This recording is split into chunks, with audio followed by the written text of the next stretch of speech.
하루는 뇌행이 현청에서 일을 보고 있는데 누군가 뒤에서 말을 걸었다.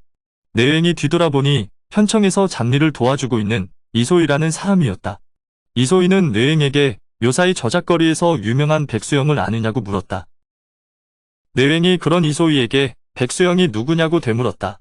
백수영은 떠돌이 광대인데 얼굴도 예쁘고 재주도 아주 뛰어나서 인기가 높다고 했다. 뇌행이 잠시 출장 때문에 운성현을 비운 사이 새로 온 모양이었다. 이소희는 백수영이 매일 공연을 하니 오늘 같이 가서 구경하자고 뇌행에게 말했다. 그 말을 들은 뇌행은 딱히 할 일도 없고 궁금하기도 해서 이소희를 따라 나섰다. 뇌행은 현청을 나와 이소희와 함께 백수영이 재주를 보여준다는 무대가 있는 곳으로 갔다. 안으로 들어간 뇌행은 곧바로 앞줄 제일 왼쪽 첫 번째 자리로 가서 앉았다. 무대에서는 본 공연을 시작하기 전에 가벼운 웃음거리 연극이 공연되고 있었다. 오래전에 연극은 끝이 나고 한 늙은이가 무대 위로 나왔다. 그 노인은 자신을 백옥교라고 소개했다. 백옥교는 동경에서 광대로 살았는데 이제는 나이가 들어 더는 무대에 서지 못하고 딸 백수영을 대신 무대에 세운다며 화려한 언변으로 분위기를 띄웠다. 이어 징소리가 크게 한번 울리더니 백수영이 무대에 올라왔다. 백수영은 사방을 향해 절을 한 뒤 노래하기 시작했다. 백수영의 노래를 듣고 너무 좋아 뇌행이 박수갈채를 보냈다. 관객들의 환호에 답하고는 백수영이 또다시 노래를 불렀다. 듣는 사람들의 갈채가 끊이지 않았다. 백수영의 무대가 한창 무르익었을 때 백옥교가 끼어들어 공연을 멈추게 했다. 백옥교는 세상에 공짜가 없다며 백수영을 무대에서 내려오게 했다. 무대를 내려온 백수영은 쟁반을 들고 객석으로 향했다. 백옥교는 무대에서 관객들을 보며 백수영이 내미는 손이 빈 채로 지나가지 않게 해달라고 말했다.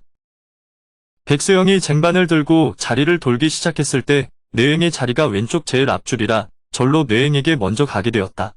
뇌행은 얼른 품속을 뒤졌다. 그런데 뜻밖에도 가지고 온 돈이 한 푼도 없었다.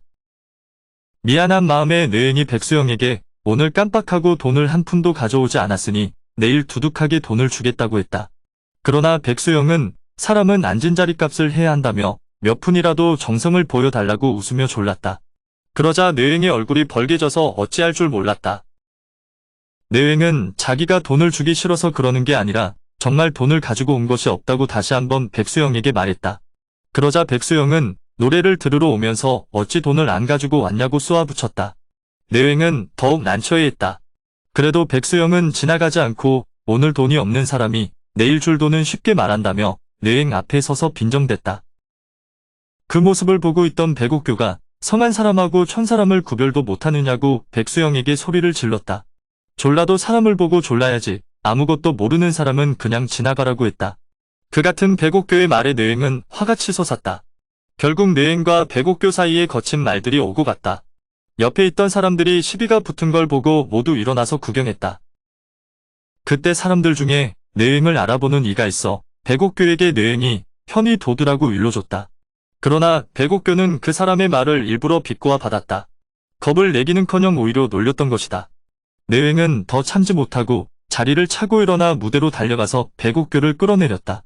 뇌행의 주먹질에 백옥교는 입술이 터지고 이빨이 부러져 나갔다. 사람들이 더 험한 꼴이 날까봐 모두 달려와 뇌행을 말렸다. 뇌행도 백옥교가 늙은 사람이라 그쯤 하고 돌아갔다. 그런데 백수영은 새로 온 지연과 동경이 있을 때부터 그렇고 그런 사이였다. 이들 부녀가 운성현으로 온 것도 그런 지연을 따라서였다. 백수영은 아비가 뇌행에게 얻어맞아 크게 다친 걸 보고는 그 길로 관청으로 가서 지연에게 일러 바쳤다. 백수영을 아끼던 지연은 몹시 화가 났다. 지연은 백옥교에게 고소장을 써서 올리게 했다. 그런 다음 뇌행을 잡아오게 했다. 뇌행이 잡혀오자 지연은 매질하며 조서를 받아낸 뒤 큰 칼을 씌우고 저작거리로 끌고 나가 조리 돌리게 했다. 그때 백수영이 지연을 꼬드겨 백옥교가 당한 무대 있는 곳에 끌어가 조리 돌리게 만들었다. 다음날 지연은 백수영의 말대로 뇌행을 전날 무대가 있던 곳으로 끌고 가게 했다. 그런데 조리 돌리는 옥졸들이 모두 뇌행과 친한 사람들이라 조리 돌릴 때 옷을 벗기고 밧줄로 묶는 법을 제대로 지키지 않았다. 무대 앞 찻집에 앉아서 구경하던 백수영이 뛰쳐나와 그런 옥졸들에게 법을 제대로 지키라고 호통쳤다. 여우가 무서운 게 아니라 그 뒤에 있는 호랑이가 무섭다고 지연이 아끼는 백수영이 나서 따지고 드니 옥졸들도 어쩔 수 없었다. 옥졸들은 뇌행에게 어쩔 수 없다며 옷을 벗게 했다. 그리하여 뇌행은 벌거벗긴 채 거리를 끌려다니게 되었다. 그런데 구경꾼들 중에 마침 뇌행의 어머니가 있었다. 옥에 갇힌 아들에게 밥을 날라주러 가다가 아들이 벌거벗고 조리 돌리는 것을 보자 울며 달려와 옥졸들을 나무랐다. 뇌행의 어머니는 옥졸들을 붙잡고 같이 일하는 사이에 너무 매정하다며 통곡했다. 그러자 옥졸들은 그런 뇌행의 노모에게 고소한 사람이 따라다니며 법대로 하라고 하니 자기들도 어쩔 수 없다고 했다. 그러면서 옥졸 하나가 낮은 소리로 지연과 백수영의 관계를 말해줬다. 뇌행의 어머니는 백수영을 보고 큰 소리로 욕을 했다. 그 소리를 들은 백수영도 가만히 있진 않았다. 백수영도 찻집에서 뛰어나와 큰 소리로 맞받았다. 그렇게 두 여자 사이에 거친 욕설이 오고 갔다. 그러다 백수영이 뇌행의 어머니에게 달려들어 따귀를 올려붙였다. 백수영은 한 번으로 그치지 않고 연거푸 뇌행의 어머니 뺨을 후려쳤다. 그 꼴을 보고 뇌행이 어찌 참을 수 있겠는가. 백수영이 어미를 때리는 것을 보자 치솟는 화를 억누를 수 없던 뇌행은 쓰고 있던 칼로 백수영을 후려쳤다. 칼의 널빤지가 백수영의 머리에 정통으로 내려 꽂혔다. 그리 되니 백수영은 머리가 수박처럼 쪼개져 땅바닥에 쓰러졌다. 백수영은 그 자리에서 숨이 끊어졌다. 뇌행은 전보다 더 큰 칼을 쓰고 더 깊은 감옥으로 보내졌다. 그때 뇌행을 맡은 절급이 바로 미연공 주동이었다. 주동은 뇌행과 둘도 없이 친하게 지내는 사이여서 뇌행의 감옥살이는 나름 편했다. 백수영을 워낙 아꼈던 지연은 백수영을 때려 죽인 뇌행을 용서할 수가 없었다. 지연은 현에서 가두어둘 수 있는 2달이 지나자 뇌행이 저지른 사건에 관한 모든 서류와 함께 제주부로 넘기게 되었다. 그때 뇌행을 제주부로 호송하게 된 게 또한 주동이었다.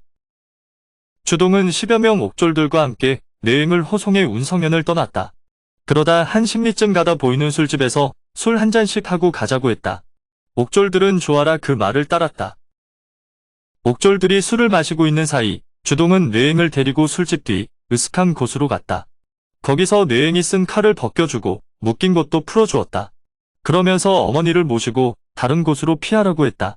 자기가 그냥 가버리면 주동이 벌을 받을 것이 뻔하기에 뇌행의 발걸음이 차마 떨어지지 않았다. 그런 뇌행을 보며 주동이 말했다. 지연이 백수영을 때려 죽인 것에 앙심을 품고 뇌행이 죽도록 문서를 꾸며 제주부로 보내는 것이라 뇌행이 그냥 제주부로 가면 반드시 목숨을 잃게 될 것이라 했다.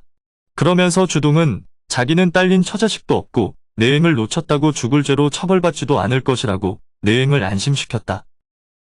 그 말을 들은 뇌행은 다소 안심이 된 듯 주동에게 절을 하고 뒷문으로 달아나 자기 집으로 돌아갔다.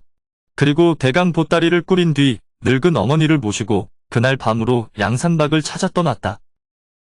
한편 주동은 뇌행이 썼던 칼을 풀숲에 던져두고 술집으로 달려가 옥졸들을 보고 뇌행이 달아났다고 소리쳤다. 아무것도 모르는 옥졸들은 서둘러 풀숲을 뒤졌다. 주동은 일부러 한참이나 시간을 보낸 뒤에 옥졸들을 데리고 현청으로 돌아갔다. 오늘의 영상은 여기까지입니다. 영상이 도움이 되셨다면 구독과 좋아요, 알람 설정 부탁드립니다. 시청해주셔서 감사합니다.